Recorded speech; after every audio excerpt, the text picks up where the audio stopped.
중국의 장자라는 사람이 어느 날 밤나무 밭을 지나가고 있는데 커다란 새 한 마리가 머리 위를 날아서 앞에 있는 나뭇가지에 앉았습니다. 어쩐 일인지 이 새는 장자가 가까이 다가가는데도 꿈쩍도 하지 않고 가만히 있었습니다. 내가 저 진귀한 새를 잡아야 되겠다 하고 이 장자는 활을 꺼내들고 가까이 다가갔습니다. 근데 자세히 보니까 이 새는 자기 앞에 있는 사마귀를 잡아먹으려고 가만히 노려보고 있는 것이었습니다. 사마귀는 또 무엇을 하고 있는지 보니까 자기 앞에 있는 매미를 잡아먹으려고 가만히 기회를 엿보고 있는 것이었습니다. 이렇게 좋은 기회가 다시 없다고 생각한 장자는 드디어 활시를 당기려고 하는데 마치 멀리서 이 광경을 바라보던 밤나무숲 주인이 장자가 도둑인 줄 알고 소리를 쳤습니다. 도둑이야! 그 바람에 새는 멀리 날아가 버리고 모든 일이 다 허사가 되고 말았습니다. 탐심에 사로잡혀서 사마귀는 자기를 잡아먹으려고 하는 새를 보지 못하고 새는 자기에게 활을 겨누고 있는 장자를 보지 못하고 장자는 밤나무 밭주인이 다가오는 것을 보지 못했습니다. 우리가 탐심에 눈이 어두워서 살아가는 모습이 다 이와 같다는 것을 말해주는 이야기입니다.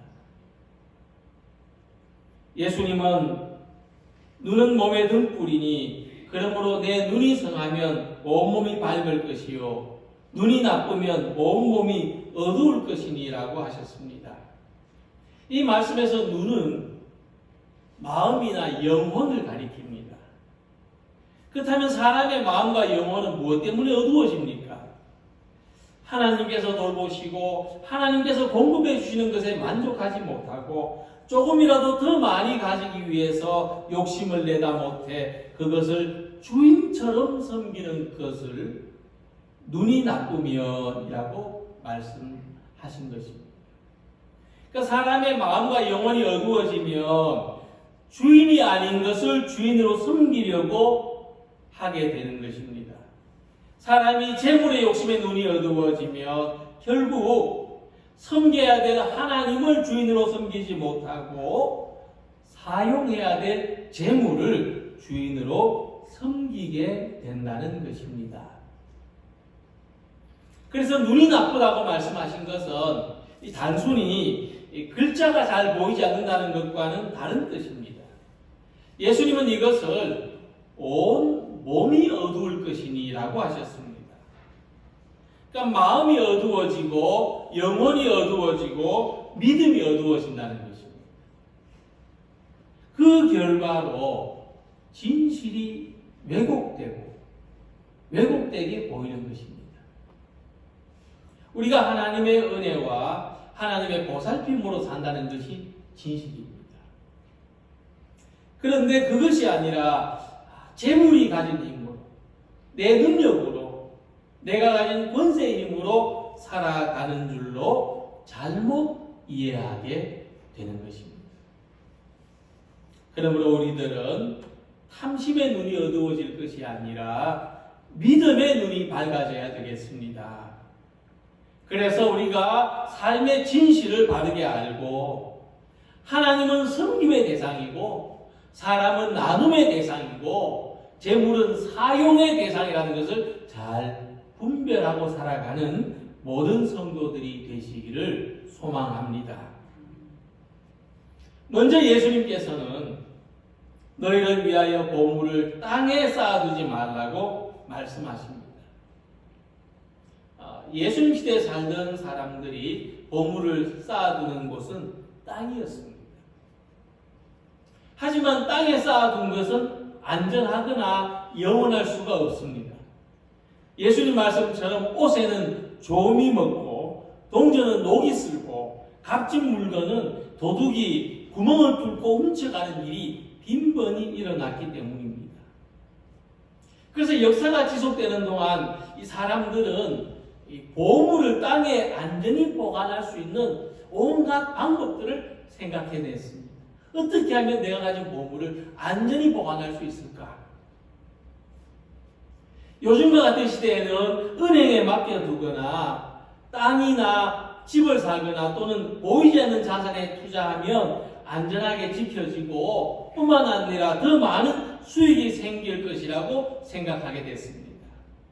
하지만 땅에서 안전하고 영원한 것은 아무것도 없습니다. 금값도 변하고 땅값이나 집값도 변합니다. 은행의 이자율도 변합니다.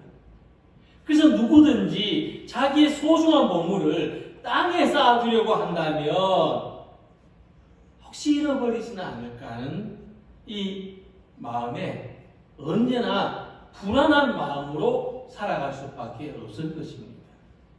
그래서 우리는 자기가 가진 보물을 잘 간수해 두되 상하거나 잃어버릴 염려가 없는 안전한 곳에 보관해 두어야 합니다.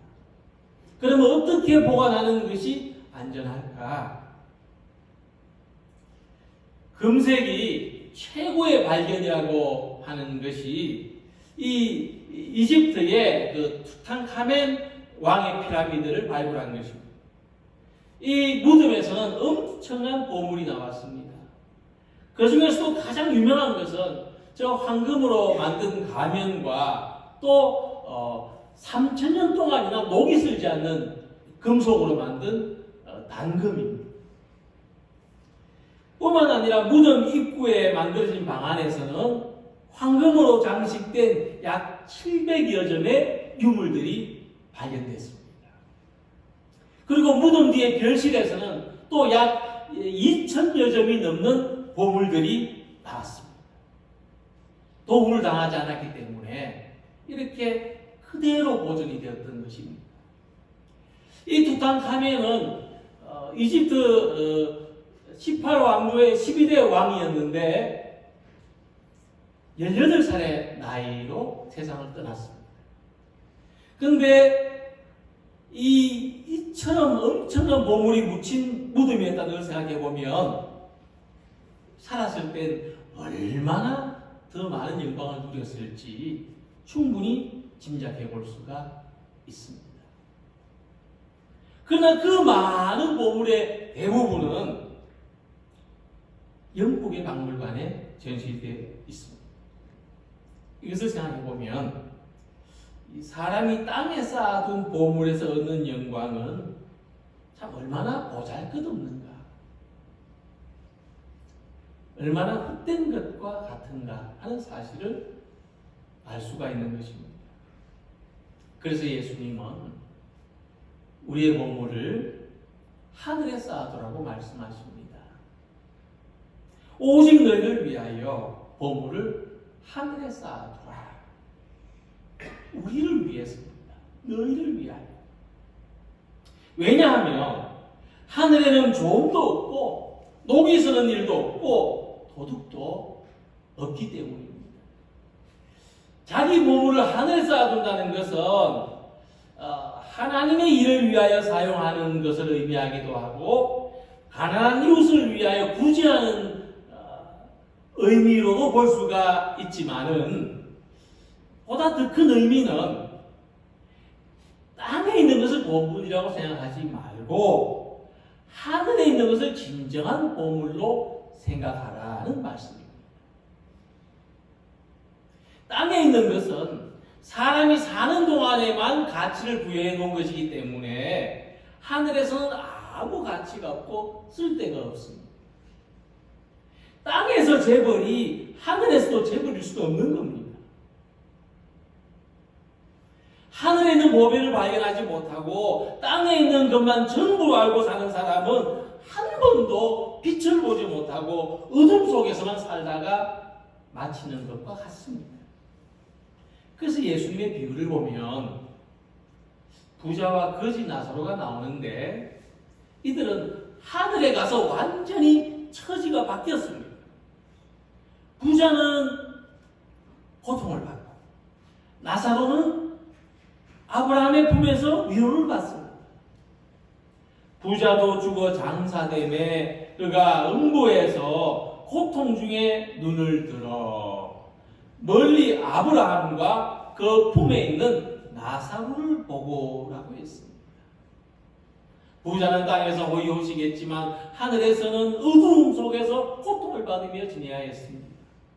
아브라함, 나사로는 땅에서 고통을 받고 굶주렸지만 하늘에서는 아브라함의 품에 안겨 영원한 안식과 그리고 평안을 누리고 있었습니다.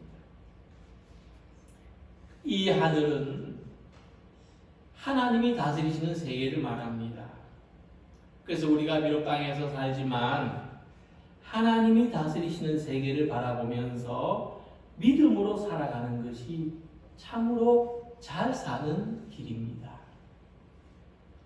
땅에서 사는 일에만 집착하지 않고 믿음을 추구하면서 살아갈 때 우리의 삶에는 놀라운 일이 일어납니다. 우리의 어두운 영혼이 빛을 얻습니다. 우리의 어두운 삶이 환하게 밝아집니다. 우리가 방황하지 않고 어디를 향하여 무엇을 향하여 살아가야 하는지 삶의 목표가 뚜렷해지는 것입니다. 비록 우리가 이 땅에 쌓아둘 수 있는 보물이 없을지라도 하늘을 보물로 삼으면 누구보다도 넉넉한 마음으로 살아갈 수가 있는 것입니다. 우리 모두는 하늘에 쌓인 영광을 아는 사람들이 되기를 소망합니다. 우리는 하늘에 있는 위로를 아는 사람들이 되기를 소망합니다. 사도 바울 로마서 8장 18절에 말씀하기를 생각건대 현재 고난은 장차 우리에게 나타날 영광과 비교할 수 없다고 했습니다. 무엇이든지 우리가 자기를 위해서 이 땅에 쌓아두려고 하는 것은 좀이 먹고 녹이 슬고 도둑에게 사기꾼에게 빼앗겨버리고 말지만 하늘에 쌓아두는 것이 있다면 그것은 영원히 사라지지 않으며 장래 우리가 얻을 영광이 되고 우리의 소망, 우리의 위로가 되는 것입니다.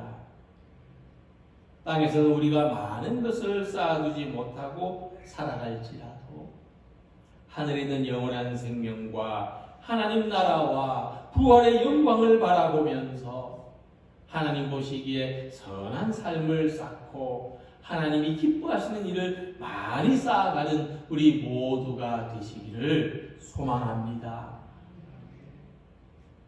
두 번째, 예수님께서는 사람에게는 그가 섬기는 두 주인이 있다고 말씀하셨습니다. 그런데 한 사람이 두 주인을 모두 섬길 수 없다고 하십니다. 한 사람이 두 주인을 섬기지 못할 것이니 호기를 미워하고 저를 사랑하거나 호기를 중히 여기고 저를 경히 여김이라. 너희가 하나님과 재물을 겹하여 섬기지 못하느니라. 예수님께서는 우리가 왜 하나님과 재물을 같이 섬길 수 없는지에 대해서도 말씀하십니다.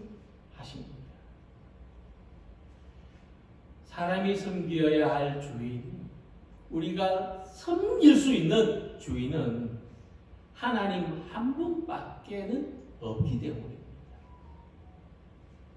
재물은 결코 주인이 될 수 있는 자격을 가지지 못하기 때문입니다. 돈으로 명예는 살 수 있어도 존경은 살 수 없습니다. 돈으로 집은 살 수 있어도 좋은 가정은 살 수 없고, 시계는 살 수 있어도 시간은 살 수 없다고 하는 것입니다. 그래서 우리는 두 주인을 다 섬기고 싶어도 불가능합니다. 한 주인은 섬길 수가 없습니다. 그런데 사람은 어리석게도 재물을 주인으로 섬기고 싶어 합니다. 그래서 그 혜택을 보고 싶어 합니다. 그런데 그럼으로써 하나님을 주인으로 섬기는 일을 가볍게 여기고 결국은 섬겨야 될 주인을 잃어버린 채로 살아가게 된다고 하는 것입니다. 누가 우리의 주인인가 하는 문제는 우리는 누구인가 하는 문제와 깊은 관련이 있습니다. 유대 백성들이 그 애굽 땅에서 노예로 살다가 출애굽을 하지 않습니까? 그 출애굽을 하게 된 동기가 뭔지 아십니까? 모세가 나타나가지고 나가자 해서 나간 건 줄로 그렇게만 생각할 수가 없습니다. 그들은 바로가 아니라 애굽의 왕이 아니라 하나님이 우리의 주인이시라는 확고한 믿음을 가졌기 때문에 목숨을 걸고 출애굽할 수가 있었던 겁니다. 바로를 주인으로 섬기면 평생을 자손 대대로 노예로 살 수밖에 없지만 하나님을 주인으로 섬기면 젖과 꿀이 흐르는 가나안 땅에서 자유인으로 살게 되는 것입니다. 우리가 재물을 주인으로 섬기며 살아간다면 물질의 노예가 될 수밖에 없지만 하나님을 주인으로 섬기며 살아갈 때는 하나님의 자녀로 살아가게 되는 것입니다.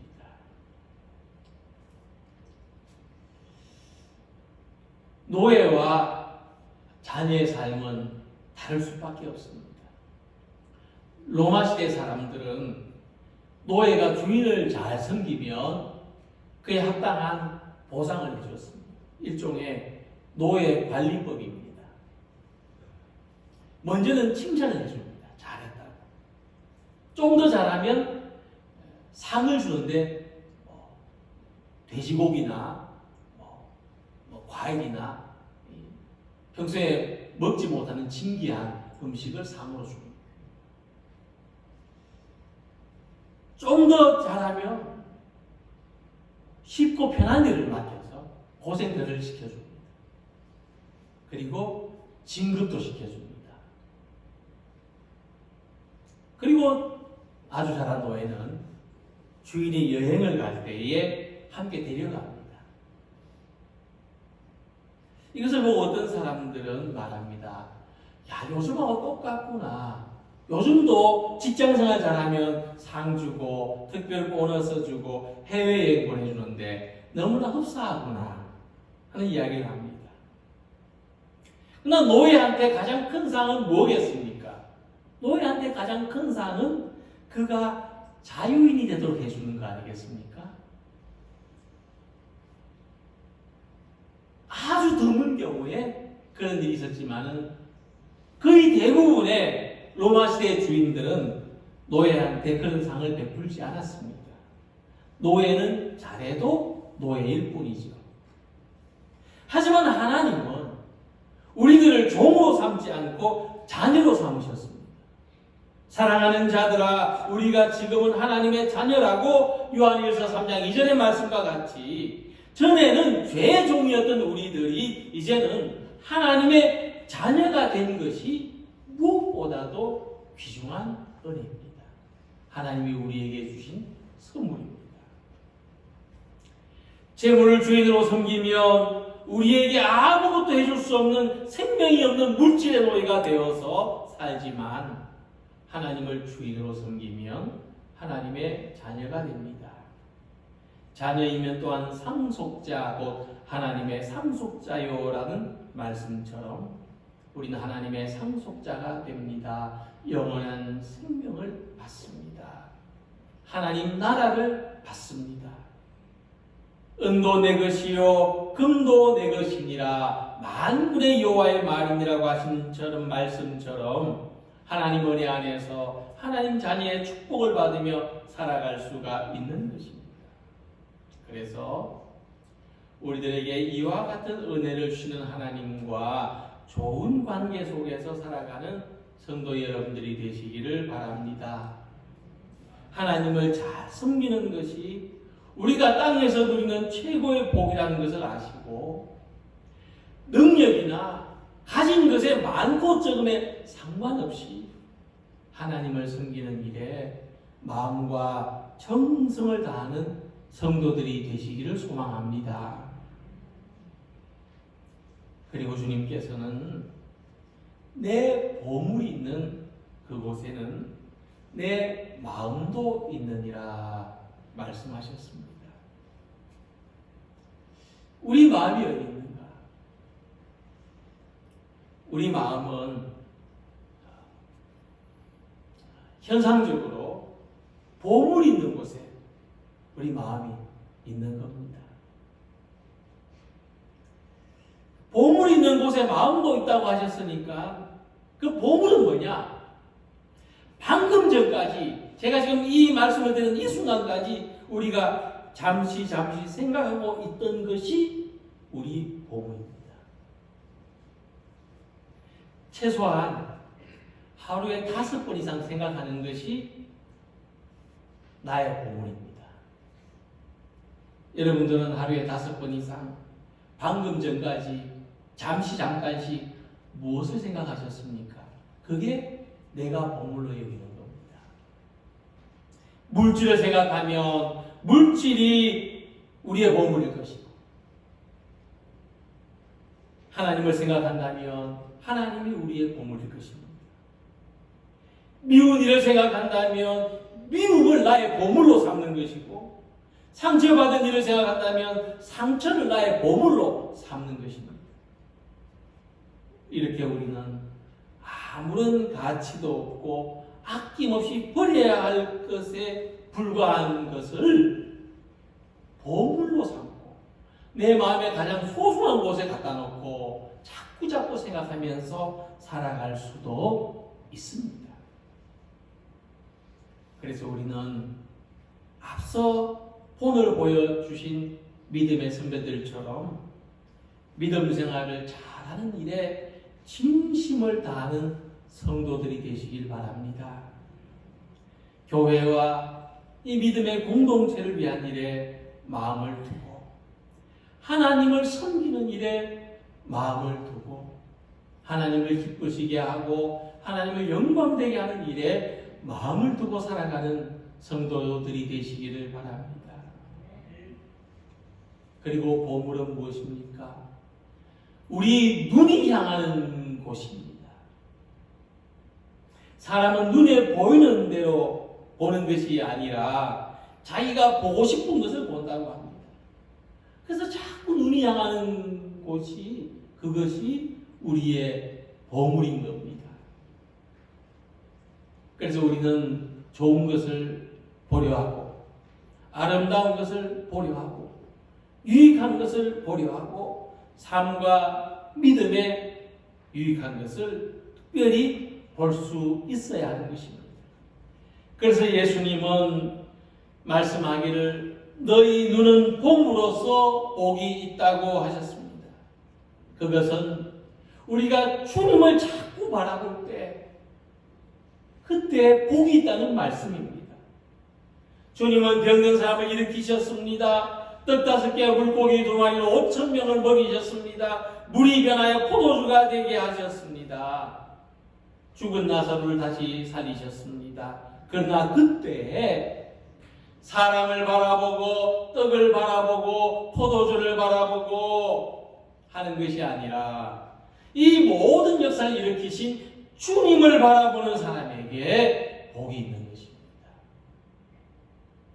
우리의 삶을 절망에서 일으키시고 우리의 슬픔을 위로하시고 우리에게 새로운 희망을 주시는 주님을 바라보는 성도들이 되시기를 소망합니다. 공사 현장에 이런 표가 붙어 있는 것을 보신 적이 있을 것입니다. 안전은 생명이다. 첫째도 안전, 둘째도 안전, 셋째도 안전. 아무리 위험한 공사 현장에서도 안전 수칙을 잘 지키면 결국 그것이 이 작업자의 생명과 건강을 지켜주는 것입니다. 이같이 우리가 가치 있게 생각하는 것을 잘 지키고 살아가면 결국 그것이 우리를 지켜주는 겁니다. 내가 지키는 것이 나를 지켜줍니다. 대구의 도시 주변에서 농사를 짓고 살다가 갑자기 신도시로 개발됐어요. 그래가지고 뭐 포도밭, 또 채소밭, 그게 엄청난 보상을 받아가지고 많은 재산을 소유하게 된 분이 있었습니다.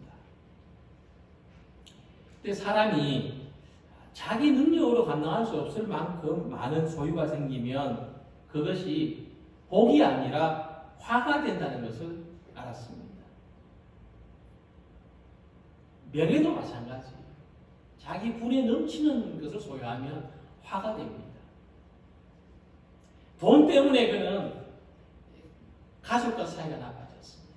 첫째는 둘째, 또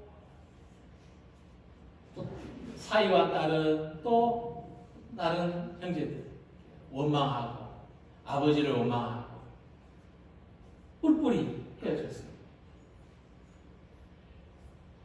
또 이 돈을 불리고 돈을 관리하는 일에 마음을 쓰면서 살아가다 보니까 신앙생활도 멀리하게 되고 하나님도 멀어지고 그에게는 돈밖에 남지 않았습니다.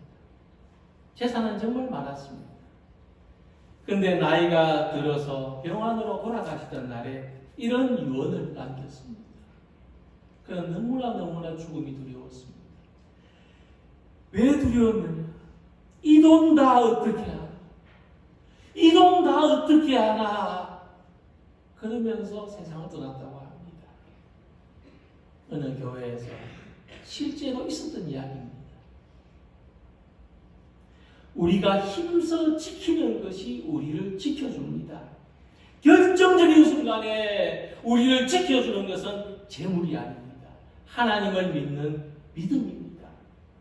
이 귀한 보물을 잘 지키며 살아가시기 바랍니다. 하나님을 보물로 삼고 하나님을 주인으로 섬기며 하나님께 마음을 두고 하나님을 바라보는 이 믿음을 잃지 않으시기를 바랍니다.